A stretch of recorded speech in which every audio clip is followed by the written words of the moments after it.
러시아의 우크라이나 침공 사흘째인 오늘 수도 키예프 주변에서 총성과 폭발음이 끊이지 않고 있습니다. 우크라이나는 예상과 달리 강하게 저항하는 것으로 알려졌습니다. Ось фейкової інформації, що немов я закликаю складати зброю. Нашу армію йде евакуація. 투표용지 인쇄를 이틀 앞둔 가운데 윤석열, 안철수 두 후보 간 주말 단일화 담판 성사 여부에 관심이 집중됩니다. 아는 기자에서 집중 분석합니다. 문재인 대통령이 향후 60년 동안은 원전을 주력 기저 전원으로 충분히 활용해야 한다고 말했습니다. 국민의힘은 대선을 의식한 발언이라고 비판했습니다. 코로나 하루 사망자가 112명으로 역대 최다를 기록했습니다. 다음 달엔 30만 명 가까운 확진자가 나오면서 사망자 수도 지금의 2배 이상 늘 거라는 우려가 나옵니다.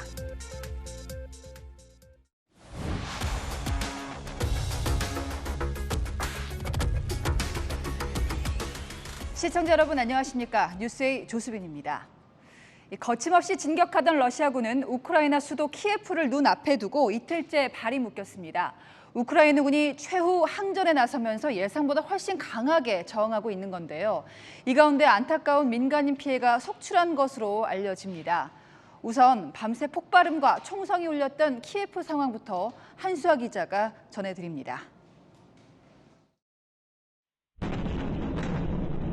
침공 셋째 날 아침에도 러시아의 미사일 2발이 수도 키예프 시내로 향합니다.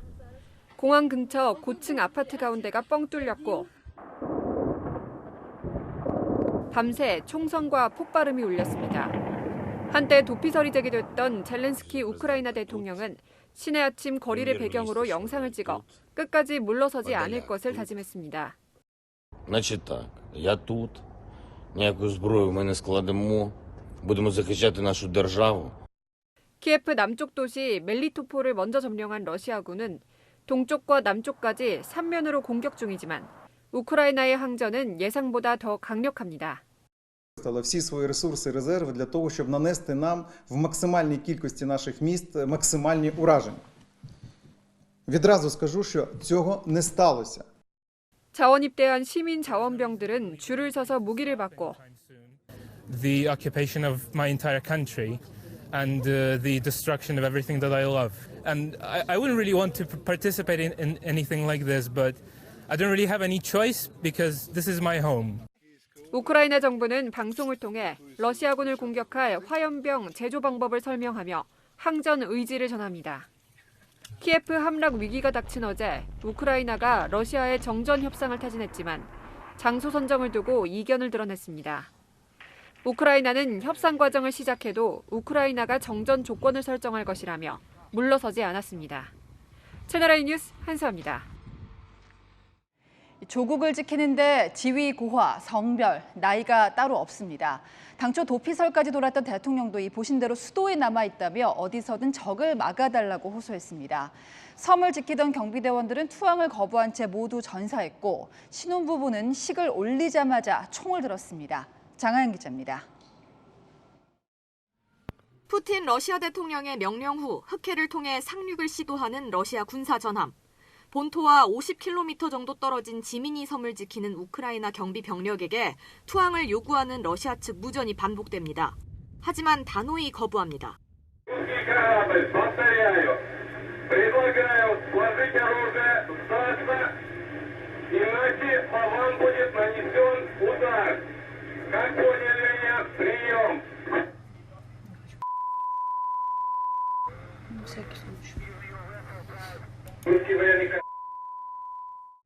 결국 러시아군 남은 섬을 손에 쥐었고 끝까지 맞선 국경수비대 13명은 전멸했습니다. 젤린스키 우크라이나 대통령은 끝까지 포기하지 않은 국경수비대가 영웅적으로 전사했다며 애도했습니다. 줄지어 진격하는 러시아 군용 차량들 앞에 갑자기 나타나 제지하는 시민의 모습도 현지 언론에 포착됐습니다. 시민들과 정치인들도 조국을 지키기 위해 총을 들었습니다. 5월 결혼식을 예정했던 신혼부부는 러시아가 침공하자 서둘러 결혼식을 올렸고 손을 잡고 곧바로 국토방위군에 입대했습니다. 포르셴코 전 우크라이나 대통령도 방위군과 함께 소총을 들고 거리로 뛰쳐나왔습니다. Here it is a fight with Russia who tried to penetrate is just simply evil. 러시아의 우크라이나 침공 3일째. 풍전등화 위기 속에 조국을 지키겠다는 항전 의지는 군과 시민 모두 같았습니다. 채널A 뉴스 장하연입니다. 예, 이런 난리통에 가까스로 탈출한 현지 교민과 저희 취재진이 어렵게 접촉을 했습니다. 설마 했던 러시아 공습이 현실이 되고 민가도 닥치는 대로 폭격을 당했다고 증언합니다. 들어보시죠. 염정원 기자입니다. 밤새 들리는 총성으로 공포에 떨었던 시민들이 키예프 기차역으로 한꺼번에 몰렸습니다. 경고 사격도 이어집니다. 추락한 항공기에 주택은 무너져 내렸고 폐허가 된 아파트 주민은 허탈하기만 합니다. 우크라이나 국가를 부르며 집을 정리하는 주민들도 있습니다. 15년 동안 거주했던 키예프를 떠나는 우리 교민은 48시간 넘게 운전대를 잡고 국경으로 향했습니다. 처음에는 정신적으로 공황이 왔다가 이제 지금은 육체적으로 공황이 온 것 같아요. 또 한 이틀 정도 이런 기회가 없습니다. 수도 키예프까지 러시아군이 들이닥칠 줄은 상상도 못했습니다. 그 미사일 공격 소리를 듣고 공격을 한다는 사항을 파악을 하고 저희가 빨리 짐을 싸서 출발을 한다니까요. 러시아군이 짓밟고 지나간 국경 지역은 이미 쑥대밭이 됐습니다. 주택마당에 로켓포탄이 놓여 있고 주인을 잃은 개가 집을 지키고 있습니다. 주민들의 한숨은 커져갑니다. Для нас это трагедия. И трагедия для детей будет, которые еще не все знают, что случилось в школе, потому что детей в школе нету. Страшно. 우크라이나 정부가 밝힌 사망 시민과 군인은 최소 198명. 전쟁의 참화가 주민들의 삶을 송두리째 파괴하고 있습니다. 채널A 뉴스 염정원입니다. 탈출 행렬이 이어지면서 국경을 맞댄 폴란드 동부는 이렇게 순식간에 난민촌이 돼버렸습니다. 김윤종 특파원이 지금 현장에 들어가 있는데요. 밤을 꼬박 새우며 피난민들의 심정을 들어봤습니다. 자원봉사자들이 사선을 넘어온 피난민들에게 빵을 나눠줍니다. 피난민들은 따뜻한 숲으로 몸을 녹여보지만 장거리 이동에 지친 아이들은 이미 잠들었습니다. 경찰과 군인들의 삼엄한 경비도 펼쳐집니다. 폴란드 국경도시 푸시에미시에 중앙역사는 이처럼 우크라이나 피난민촌으로 탈바꿈했습니다. О 3:45 ранку російські війська почали бомбити територію України, всі міста України. Росія напала на Україну. Ми зі Львова приїхали сюди. Не знаю, що ще сказати. Страшно, важко. 피난민이 한꺼번에 몰린 메디카 국경 검문소에는 차량 행렬만 3km 넘게 이어졌습니다. 폴란드 도심 곳곳에 몰린 우크라이나 시민들이 현금을 인출하면서 이처럼 모든 기기들이 작동을 멈췄습니다. 우크라이나 피난민 500만 명 이상 폴란드를 포함해 접경 국가로 몰릴 수 있다는 경고도 나옵니다. We are the first city from this side of border. First thing what we have to do here, so make all that people feel comfortable and feel safe. 우리 정부는 우크라이나를 벗어나지 못한 교민 63명 가운데 19명은 폴란드 방향으로, 14명은 루마니아로 이동 중이라고 설명했습니다. 폴란드 국경도시 푸시에미시에서 채널A 뉴스 김윤종입니다. 네, 방금 보신 우크라이나 사람들을 국제사회는 구해줄 수 있을까요? 유엔 안보리에서 규탄 결의안이 나왔지만 이마저도 러시아가 거부하면서 무산돼 버렸습니다. 도대체 어떻게 해야 이 전쟁을 멈추게 할 수 있을까? 놀랍게도 가장 격렬한 반전 시위는 푸틴이 20년 넘게 권력을 쥔 러시아에서부터 터져나왔습니다. 먼저 우리 땅에 사는 우크라이나인들의 절절한 호소부터 들어보겠습니다. 성혜란 기자입니다. 엄마 아빠 손을 잡고 온 어린이부터 백발 노인까지 성당에 제한 우크라인 80여 명이 모였습니다. 무릎을 꿇고 두 손을 모아 이들이 기도하는 건 우크라이나의 평화와 가족의 안전입니다. 러시아의 공격을 받고 있는 고국을 떠올리면 눈가에 이슬이 맺힙니다. 어젯밤만 해도 전화로 가족 목소리를 들을 수 있었지만 오늘 아침부턴 이마저 끊겨 애가 탑니다. 아침부터 계속 연락이 안 돼서 정말 살아있는지 정말 무사히 좀 지내고 있었으면 가족에 대해서는 가장 큰 바람이고 러시아를 물리쳐야 되는데 참 쉽지가 않죠. 알리사 씨는 우크라이나에 있는 어린 조카를 떠올리면 가슴이 먹먹합니다. 너무 마음이 아파요. 우리 조카들 지금 8살이에요.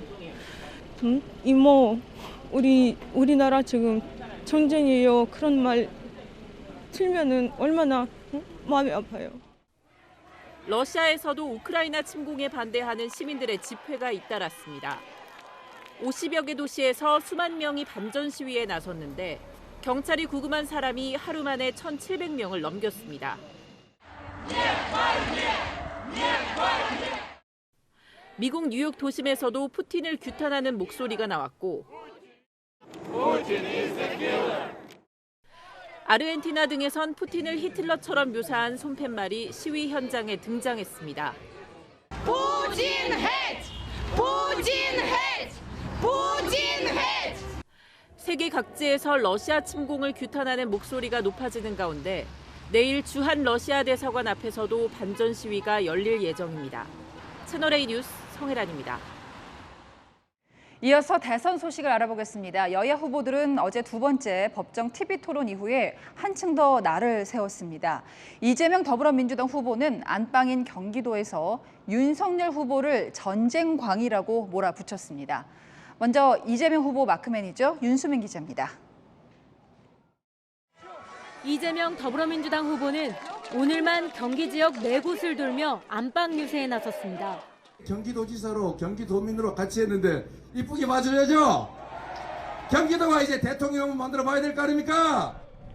지난 주말에 이어 2주 연속 경기도를 공략하며 지지를 호소했습니다. 코로나19 확산 상황을 감안해 차량 800여 대를 앞에 두고 처음으로 드라이브인 유세도 선보였습니다. 지지자들은 이렇게 차 안에서 유세를 지켜봤는데요. 유능한 경제 대통령 후보가 누굽니까 여러분? 이렇게 오픈카를 타고 박수 대신 경적을 울리며 응원을 보냈습니다. 북한 접경 지역인 경기 북부에서는 윤석열 국민의힘 후보를 전쟁광이라고 규정하며 안보관을 맹공격했습니다. 일본군 한반도 진주를 허용할 수 있다. 3월 1일이 얼마 남았다고 저 같으면 그 유관순 선생 미안해서라도 그런 말 못할 것 같아요.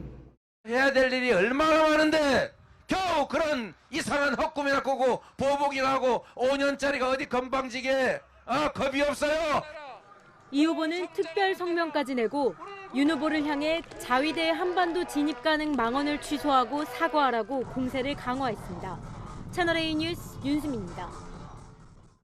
그런가 하면 윤석열 국민의힘 후보도 인천과 서울 쪽에 집중했습니다. 승기를 잡았다고 봤던 수도권이 다시 흔들린다고 판단했다는 겁니다. 윤석열 후보 마크맨 김성규 기자입니다. 대선을 11일 앞둔 주말 인천부터 찾은 윤석열 국민의힘 후보. 더불어민주당을 부패한 불공정 세력으로 몰아붙입니다.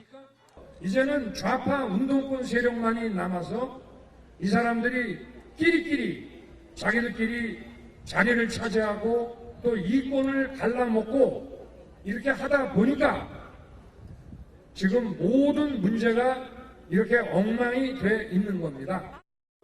검단 먹자골목에선 소상공인과 자영업자들을 만났고 부평에서는 지역 공약으로 표심을 공략했습니다. 윤석열 후보는 오후부턴 학원가가 밀집한 목동을 포함해 서울 곳곳을 누비며 지지를 호소했습니다. 최근 서울 지지율이 엎치락 뒤치락하며 초박빙으로 나오자 부동산 등 현 정부 실정을 내세워 정권 교체를 강조한 겁니다. 전체 유권자 중 서울 비중이 19%인데 한때 오차범위 바뀌던 지지율 격차가 최근엔 오차범위 안으로 좁혀지며 살얼음판을 걷고 있기 때문입니다. 월급은 안 오르는데 세금은 올라가죠. 그럼 집 팔아서 세금 내려고 그러면은 집이 팔립니까? 또 양도소득세 엄청나게 내죠. 이게 도대체 뭐 하자는 겁니까? 대장동 의혹도 겨냥했습니다. 교도소에 앉아서도 분양되면서 현금이 딱딱 들어오는 이게 부정부패 아니면 뭡니까? 자기가 데리고 있던 부하들은 전부 구속이 되는데 다른 사람을 몸통이라고 하지 않습니까? 윤 후보는 내일 텃밭인 경북으로 향합니다. 채널A 뉴스 김성규입니다.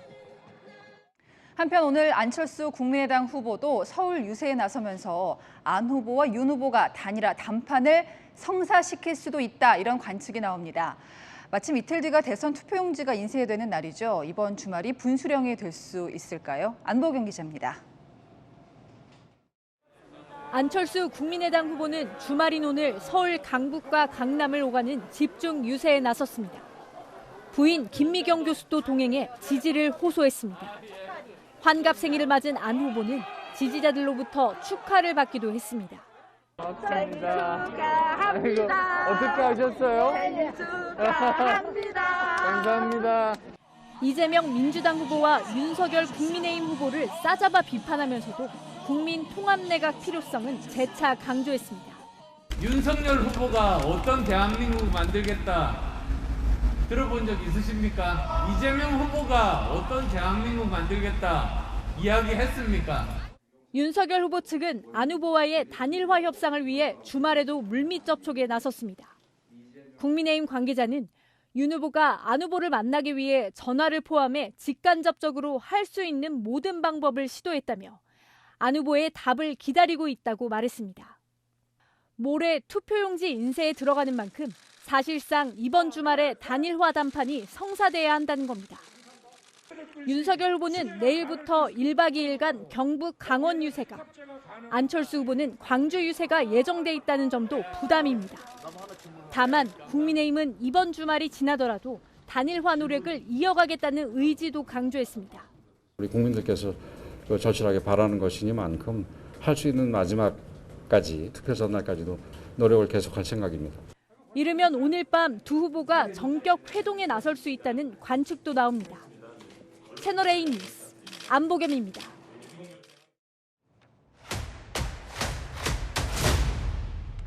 아자, 아는 기자 시작하겠습니다. 자, 이번 주말 가장 관심이 가는 부분이 야권 단일화입니다. 정치부 손찬욱 기자가 나왔습니다.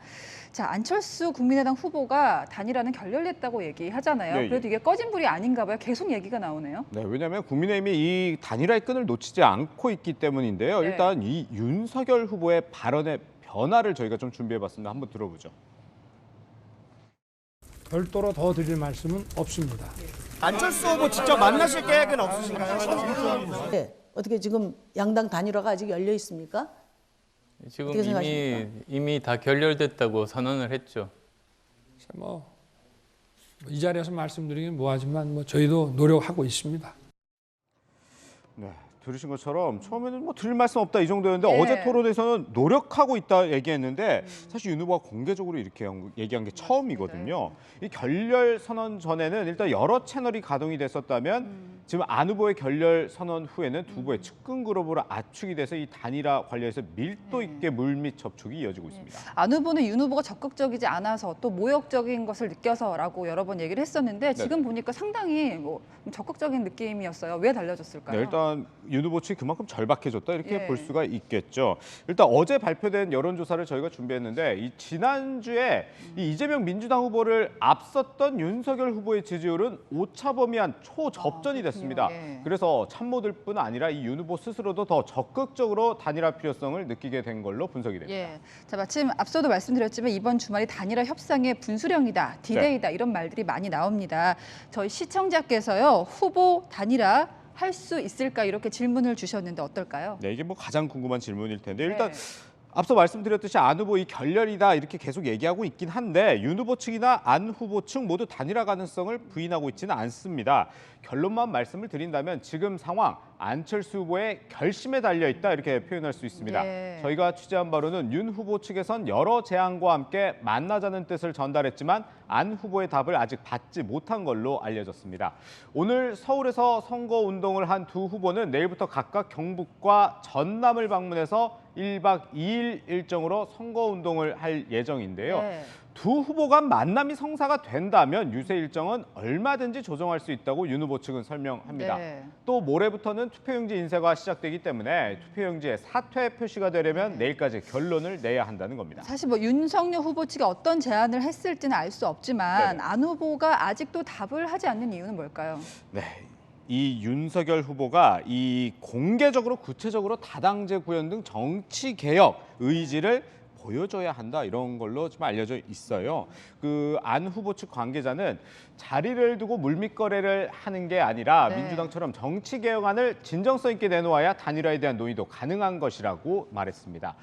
또 이준석 국민의힘 대표가 안 후보를 이제 줄곧 비방하는 것에 대해서도 네, 불만이 그렇죠. 상당한 걸로 전해졌는데요. 윤 후보 측도 이런 점까지 고려해서 안 후보 측과 대화를 나누고 있습니다. 이준석 대표는 오늘은 안 후보에 대해 공개적인 언급을 하지는 않았는데요. 그래서 제가 잠깐 통화를 했는데 안 후보가 단일화를 하지 않겠다면 어쩔 수 없지 않느냐면서 데이터로 봤을 때 단일화 효과는 없다 이렇게 얘기를 했습니다. 자, 그러면은 요약하면 이준석 대표는 여전히 이제 안철수 후보의 단일화 여전히 부정적인 셈인데 그렇죠. 민주당 입장이 좀 궁금합니다. 네, 민주당은요 이례적으로 내일 휴일이잖아요, 일요일이니까. 그런데 긴급 의원총회를 소집을 해서요 정치개혁안을 당론으로 추진하겠다고 밝혔습니다. 네. 이 안철수 후보가 토론에서 개혁안의 의총을 과연 통과할 수 있겠냐, 그게 키다 이렇게 얘기를 했었는데 이 안 후보를 향해 우리와 함께 하자는 공개 메시지를 내며 단일화 차단에 나선 겁니다. 네. 민주당 선대위 핵심 관계자는 여든 야든 단일화는 안 된다고 봐야 한다, 시간이 없다고 말했는데요. 네. 이 또 다른 이재명 후보 측 관계자는 단일화는 선거 마지막 날까지 예. 살아있는 이슈가 될 것이라고 경계하는 그렇습니다. 모습이었습니다. 야권 단일화가 이번 대선 마지막 날까지 변수가 될 것 같습니다. 아는 기자였습니다. 자, 대선까지 11일밖에 안 남은 상황에서 이재명, 윤석열 두 후보 지지율이 다시 초박빙입니다. 그래서일까요? 어제 저녁 두 번째 법정 TV 토론에서 주고받은 발언들 수위가 아슬아슬했습니다. 박정석 기자가 정리했습니다. 최근 우크라이나 사태를 지켜본 이재명, 윤석열 두 후보는 한반도 안보를 놓고도 정면으로 충돌했습니다. 윤석열 후보께서는 너무 거칠고 또 난폭해서 선제 타격하겠다. 그 선제 타격 전쟁 개시 아닙니까? 이재명 후보께서 지금 저렇게 종이와 잉크로 된 종전 선언을 이렇게 강조하시는데 북한이 지금 핵 개발을 포기하지도 않은 상태에서 큰 소리 뻥뻥 친다고 됩니까? 이런 거 가지고요. 그 안방 장비라고 합니다. 이 후보가 정권 교체론에 맞서 정치 개혁 카드로 안철수, 심상정 후보 등의 러브콜을 보내는 것을 놓고도 공방이 벌어졌습니다. 바로 위성정당을 만들어서 우리 정의당을 뒤통수 치고 배신을 했습니다. 그래서 저는 이 진정성이 좀 의심이 많이 되고, 제가 윤석열 후보님 보면 가끔씩 정말 이상하다는 생각이 들 때가 있어요. 국민의힘에서 먼저 시작해가지고 민주당이 어쩔 수 없이 따라간 겁니다. 대장동 몸통 의혹을 놓고는 말 그대로 난타전을 벌였습니다. 그들에게 도움을 준 것도 윤 후보님이죠. 저축은행 비리 수사 봐줬지 않습니까? 그들한테 이익 본 것도 윤 후보죠. 그런데 제가 몸통이면 제가 뭐 성남시장을 했습니까? 뭐 경기지사를 했습니까? 아니면 제가 관용 카드로 제가 뭐 초밥을 먹었습니까? 최근 지지율이 초박빙으로 나오면서 두 후보의 설전도 한층 거칠어지고 있습니다. 채널A 뉴스 박정서입니다.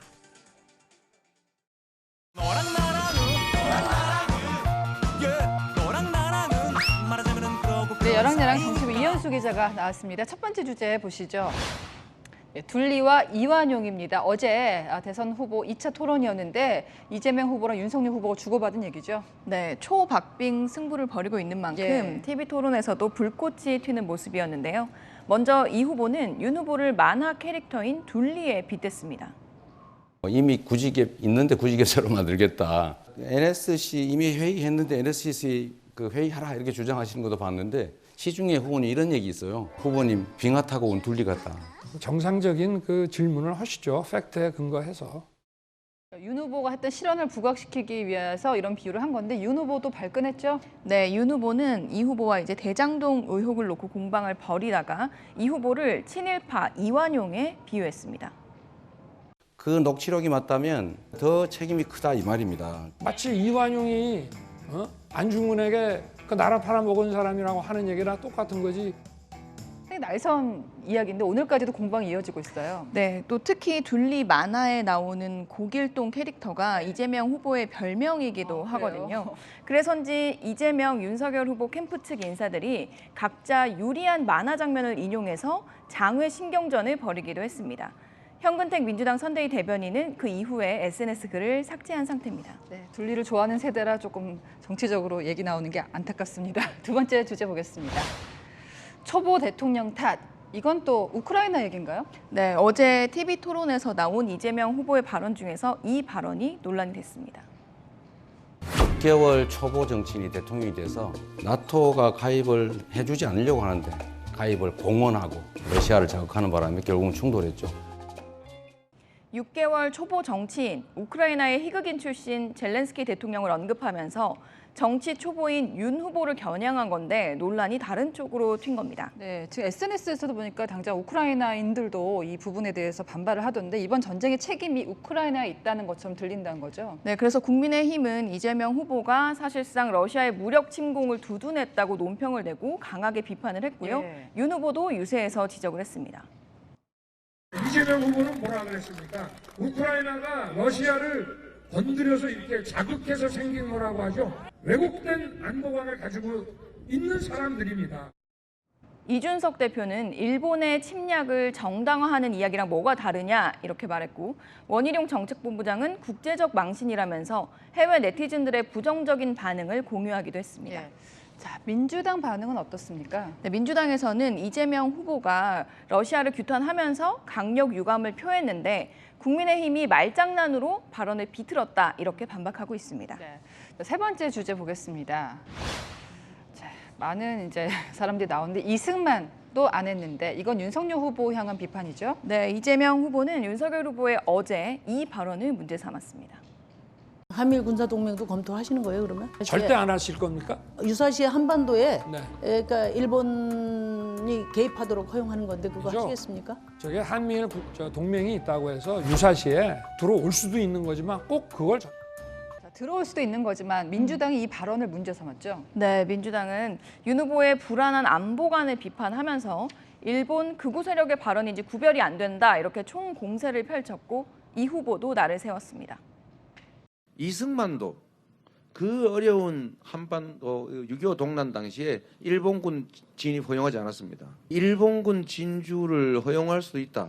유사시에는 이런 사람이 있어요. 이게 국가 지도자가 될 사람이 할 말이라고는 저는 전혀 믿어지지가 않습니다. 국민의힘은 유사시 일본이 한반도에 들어온다는 얘기가 아니다 이렇게 선을 그었고요. 네. 반일 감정을 부추기는 민주당의 정치 공작이라면서 이 후보의 사과를 요구하고 있습니다. 자, 이렇게 서로의 안보관을 겨냥한 대립 수위가 점점 높아지고 있는데요. 앞으로는 어떨까요? 네, 안보관 검증하는 것도 좋고 필요하지만 서로의 말꼬리를 잡고 확대 해석하는 건 눈살을 찌푸리게 하죠. 안보만큼은 초당적 협력을 당부하고 싶습니다. 네, 지금까지 여랑야랑이었습니다. 탈원전을 표방해온 문재인 대통령이 앞으로 60년 동안은 원전이 주력이라고 말했습니다. 우크라이나 사태 때문에 나온 발언이긴 한데요. 대선을 앞둔 시점이다 보니 야당은 선거용이다 이렇게 비판했습니다. 먼저 김유빈 기자 리포트 보시고요. 왜 이런 발언을 했는지 그 배경을 알아보겠습니다. 문재인 대통령이 건설이 지연되고 있는 신한울 1, 2호기와 신고리 5, 6호기에 빠른 가동을 주문했습니다. 문 대통령은 어제 글로벌 에너지 공급망 현안 점검 회의에서 향후 60년 동안은 원전을 주력 기저전원으로 충분히 활용해야 한다며 이같이 말했습니다. 월성 1호기를 조기 폐쇄하고 추가 원전 건설을 무산시키는 등 임기 내내 탈원전 정책을 추진해왔던 것과는 대조적인 발언입니다. 저는 지난 대선에서 안전한 대한민국을 약속드렸습니다. 그러나 탈원전은 거스를 수 없는 시대의 흐름입니다.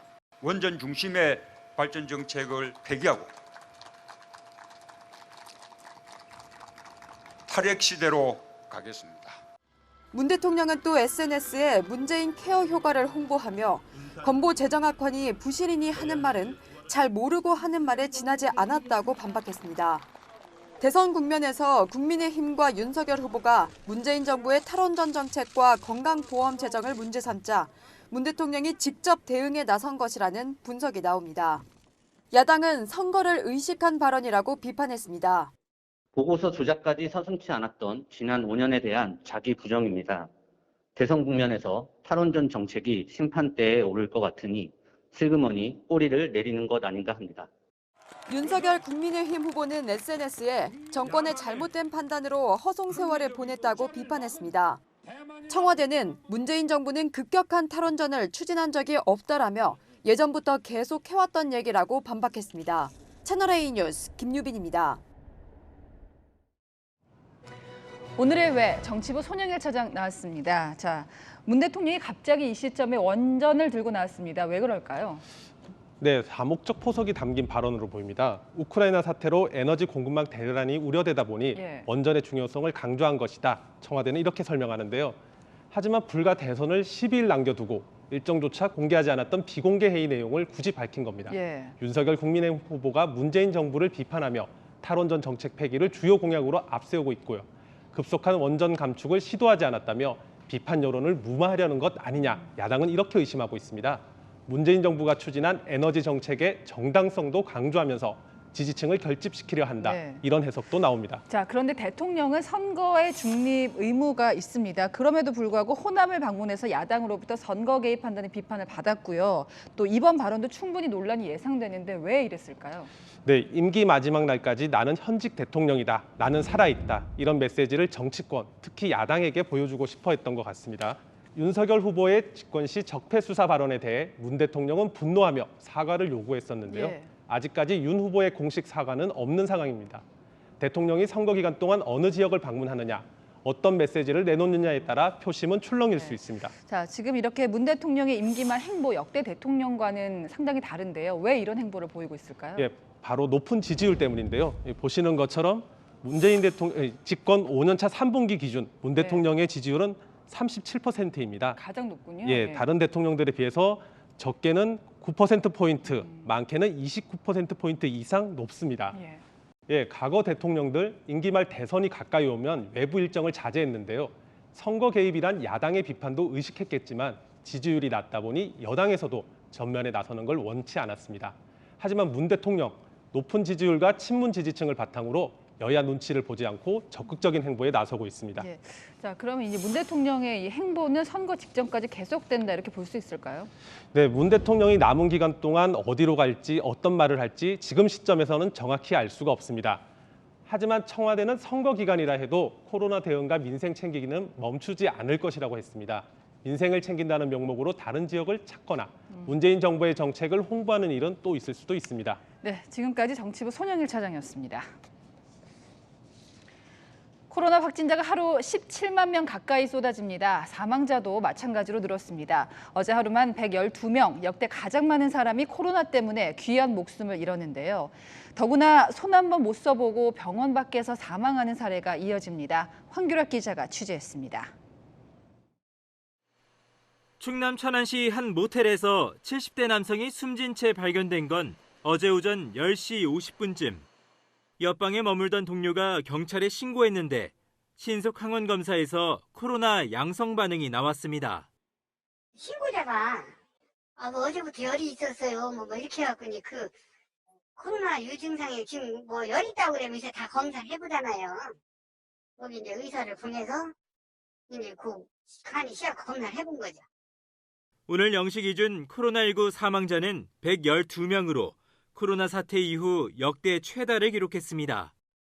사망자 중 94%가 60대 이상 고위험군이었습니다. 오미크론 변이의 치명률이 낮다고 하지만 확진자가 많다 보니 사망자 수 역시 늘고 있는 겁니다. 위중증 환자도 643명으로 2주 전보다 2배 이상 급증하면서 코로나 중증 환자들이 병원 응급실에서 대기하는 경우도 늘고 있습니다. 의심되는 환자들이 너무나도 많기 때문에 지금 병목 현상이 발생하고 있는 지점은 응급실이고요. 지금은 자리가 없어서 차에서 대기하고 있는 사람들도 있고요. 전문가들은 다음 달 30만 명 가까운 확진자가 나오면서 사망자도 2배 이상 급증할 것으로 전망하고 있습니다. 채널A 뉴스 황규락입니다. 전국이 산불로 비상입니다. 겨울 가뭄 때문에 숲이 바짝 마른 데다 이번 주말 동해안에는 강한 바람까지 예고돼 있습니다. 홍진우 기자입니다. 산 곳곳에서 하얀 연기가 피어오릅니다. 오후 3시 16분쯤 경북 문경시 야산에서 난 불은 강풍을 타고 확산하고 있습니다. 인근 인력과 장비를 모두 동원하는 산불 대응 1단계가 발령됐습니다. 헬기가 15대, 인원이 지금 400명 지금 들어가 있습니다. 아직까지는 1단계 유지하고 있고요. 상향 발령하는 거는 좀 더 상황을 지켜봐야 될 것 같습니다. 이 밖에도 부산과 전남 신안, 강원 횡성 등 전국 곳곳에서 산불이 이어졌습니다. 올해 들어 발생한 산불은 벌써 200건을 넘었습니다. 평년보다 2배 이상 늘어난 수치입니다. 산림당국은 오늘 오후를 기해 동해안과 남해안을 중심으로 대형 산불 주의보를 발령했습니다. 이번 주말 강원 산간과 동해안 지역에 순간 풍속 초속 25m 이상의 강풍이 불 것으로 예보됐기 때문입니다. 여기에 심각한 겨울 가뭄까지 겹치면서 산림당국은 바짝 긴장하고 있습니다. 이번 겨울 전국 평균 강수량은 12mm, 1973년 관측 시작 이후 가장 적은 양입니다. 작년 11월 이후로 작년 지역에는 비가 한 방울도 오지 않아가지고 냇가에 물이 말라가지고 산림당국은 산불 발생 원인의 60%가 실화라며 등산객은 화기물을 소지하지 말고 주민들에겐 무단 쓰레기 소각을 자제해달라고 당부했습니다. 채널A 뉴스 홍진호입니다. 겨울 입맛 사냥꾼이죠. 새조개가 서해안에 돌아왔습니다. 몇 년 만에 부쩍 많이 잡혔는데요. 파는 상인도 먹는 손님도 즐겁습니다. 김태형 기자입니다. 주먹만한 조개 껍질을 잡고 비틀었더니 새 부리를 닮은 속살이 툭 튀어나옵니다. 겨울철 별미 새조개입니다. 속살 모양이 새 부리를 닮아서 붙여진 이름입니다. 처음 와봤거든요. 여기 남당항도 그렇고 새조개도 이렇게 먹기는 처음인데 맛있네요. 부드럽고. 킬로그램당 6, 7만 원 정도로 만만치 않은 가격이지만 큼직한 살에 쫄깃한 식감 때문에 인기가 많습니다. 저 원래 조개 안 좋아하는데 요거는 따뜻한 국물이랑 먹으니까 되게 쫄깃쫄깃하고 잘 넘어가는 것 같아요. 전국 새조개 생산량은 2014년 1910톤 이후 뚝 떨어져 2년 전에는 400톤 수준에 그쳤습니다. 특히 충남에서는 2012년 이후 8년 동안 수협을 통한 새조개 판매 기록이 없습니다. 판매할 정도의 양이 잡히지 않았기 때문입니다. 하루에 3톤 이 정도 가져야 그래도 하루 1일 소비가 되는데 300kg, 400kg 잡았어요. 하지만 올 겨울에는 상황이 달라졌습니다. 충남에서 새조개가 다시 잡히면서 올 1월부터 다음 달까지 70여 톤을 생산할 것으로 전망되는 겁니다. 새조개 인공부화 기술을 개발해 4, 5년 전 새끼 조개를 대량 방류한 게 수확에 큰 도움이 됐습니다. 상인들도 오랜만에 새조개 특수를 노리고 있습니다. 안 나왔어요. 알도 잘고 그랬는데 올해는 풍년이라 새조개 알도 좋고 많이 풍족하게 나와요. 찬바람과 함께 돌아온 새조개가 가라앉은 지역 상권에 활력을 넣고 있습니다. 채널A 뉴스 김태형입니다.